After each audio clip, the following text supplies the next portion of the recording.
What's up, guys? Today I'm reviewing my Echo 355t top handle climb saw. This is Echo's most powerful climb saw. It makes 35.8 cc's, putting out 2.1 horsepower with a total dry weight, so that's not including the bar and chain or gas and oil. The total dry weight is 7.7 pounds. It's an extremely powerful chainsaw. Echo backs it with a 1-year commercial warranty, or I believe a 3-year residential or homeowner warranty. Not that that's going to help us here. This saw was, made to compete with the likes of the 201T from Steel or the 200T, as well as the Husqvarna T540.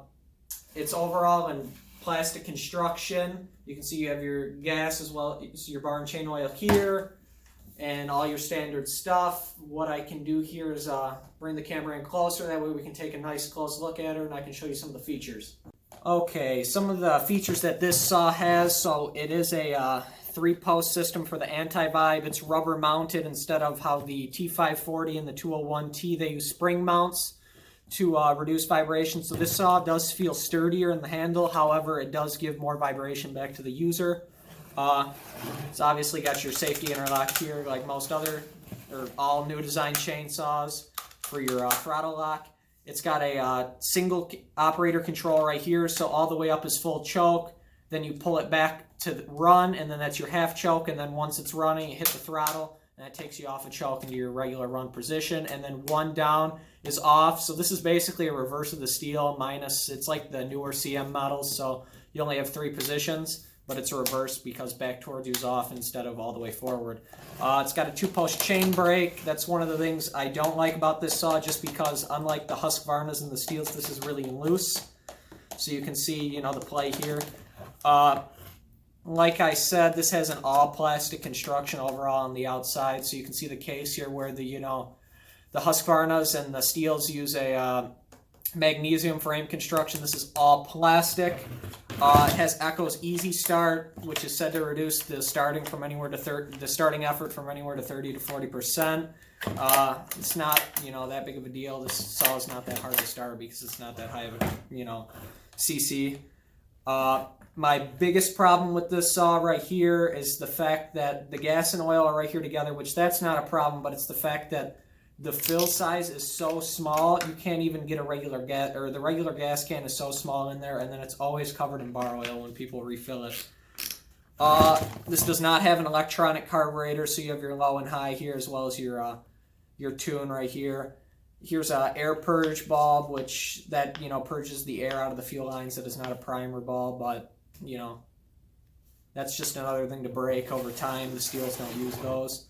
Right here you can see this is like the Husqvarna has a contoured grip, which is, it makes it more comfortable for right-handed users. Left-handed, people aren't going to like it as much, even though most people run the saw right-handed regardless.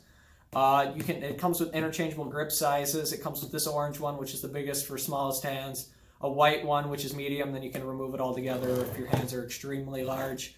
Has 2 bar studs right here, which the Husqvarnas and the Steels run 1. Whether or not it's necessary, who knows. I run all the chainsaws with 16-inch bars because we do a lot of large removals, but whether or not this is a necessary feature, or build, is beyond me.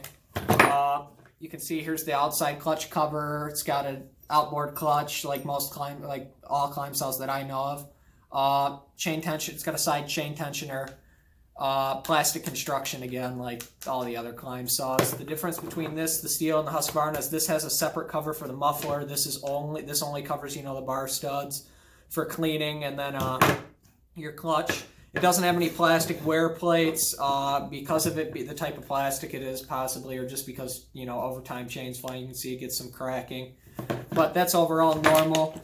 You can see here it's got like I said earlier, I only buy 16-inch bars and chains, just a regular Oregon 91 PX chain, 57 drive links. And then right here is an Echo bar. I do not believe it's an Oregon bar just because it has these drill outs right here, as you can see, that allow the bearing to clean. So actually it's a convenient feature because you can see while you're running it that stuff will fly out of there and leave the bearing cleaner. So that is nice. like I said, outboard clutch, spur sprocket, like all climb saws. It's got metal wear plates on the inside. Oil, you can see your oil valley right here where it feeds into the bar. It's got small, felling spikes, not really a big deal. Right here you can see it's got a plastic chain catch, which obviously is broken off over time. And then it's got a quick cover right here that you can easily take off with your scrunch to get into your air filter. Pretty standard felt Echo air filter. Rubber around the outside, so it does seal a little bit better than the steel plastic ones, or the Husqvarna ones for that matter. This saw does have air injection like the Husqvarna saws, so it does use the flywheel to pre-clean the air, and then it has a vent that it follows through here to force air into the air box. Underneath here you have your D-ring for your lanyard for your saddle, and then there's one screw underneath. It's a Torx that you can get to your spark plug with. Overall, the saw is a pretty great saw. It makes decent power. The things I really I like better than the Husqvarna that it has the single lever, just like the Steels. That way you don't have to use both hands to start it or anything. You really don't have to use the purge because these saws start pretty good. The plastic construction, I mean, you could say it's worse technically, but I haven't had any problems from falling or anything like that, and I did have a Husqvarna blow the case right here when it fell.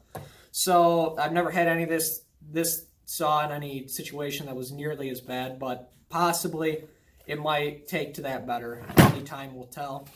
I like the air filter design, like I said.